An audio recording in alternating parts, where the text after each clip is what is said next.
Hello viewers, আজকে আপনাদেরকে জানাবো বাংলাদেশের চলমান টি-20 সিরিজ বাংলাদেশ বনাম সংযুক্ত আরব আমিরাত দুই দলের দ্বিতীয় টি-20 ম্যাচের সময়সূচি এবং বাংলাদেশের সম্ভাব্য বেস্ট একাদশটি কেমন হতে পারে সেই সম্পর্কে বিস্তারিত তথ্য। বাংলাদেশ বনাম সংযুক্ত আরব আমিরাত ইতিমধ্যে সিরিজের প্রথম ম্যাচটি অনুষ্ঠিত হয়েছে, যেখানে প্রথম ম্যাচে বাংলাদেশ জয় পেয়েছে সংযুক্ত আরব আমিরাতের বিপক্ষে 27 রানে, যেখানে সর্বোচ্চ রান করেছিল পারভেজ হোসেন ইমন। পারভেজ হোসেন ইমন তার ক্যারিয়ারের প্রথম সেঞ্চুরিটি তুলে নিয়েছে সংযুক্ত আরব আমিরাতের বিপক্ষে। এরপর দ্বিতীয় টি-20 ম্যাচে মুখোমুখি হতে যাচ্ছে 19 তারিখ। এবার চলুন পর্যায়ক্রমে দেখে আসি বাংলাদেশ বনাম সংযুক্ত আরব আমিরাতের মধ্যকার টি-20 সিরিজের দ্বিতীয় ম্যাচের সময়সূচি এবং বাংলাদেশের সম্ভাব্য বেস্ট একাদশটি কেমন হতে পারে সেই সম্পর্কে বিস্তারিত তথ্য।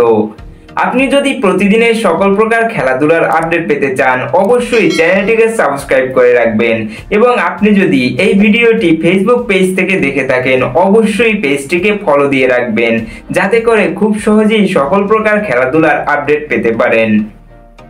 এবার চলুন তাহলে পর্যায়ক্রমে দেখে আসি দ্বিতীয় টি-20 ম্যাচের সময়সূচি এবং বাংলাদেশের সম্ভাব্য বেস্ট একাদশ।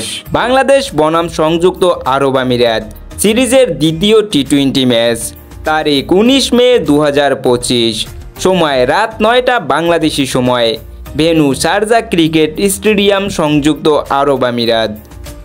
বাংলাদেশের সম্ভাব্য বেস্ট একাদশ দ্বিতীয় টি-20 ম্যাচের জন্য: number 1 Parvez Hossain Emon, opening batsman. Number 2 Tanzid Hasan Tamim, opening batsman. Number 3 Liton Kumar Das, wicket keeper, one down batsman. Number 4 Najmul Hossain Shanto, mid order batsman.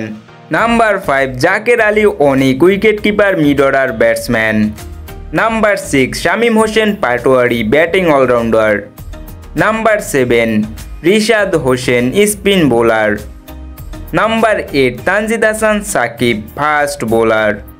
Number 9 Nahid Rana, fast bowler.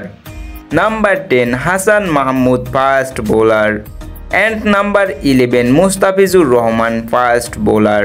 আপনার মতে দ্বিতীয় টি-20 ম্যাচে সংযুক্ত আরব আমিরাতের বিপক্ষে বাংলাদেশের এই একাদশটি কেমন হয়েছে অবশ্যই কমেন্ট করে জানিয়ে দিবেন এবং প্রতিদিনের সকল প্রকার খেলাধুলার আপডেট পেতে অবশ্যই চ্যানেলটিকে সাবস্ক্রাইব করে রাখবেন, যাতে করে খুব সহজেই সকল প্রকার খেলাধুলার আপডেট পেতে পারেন।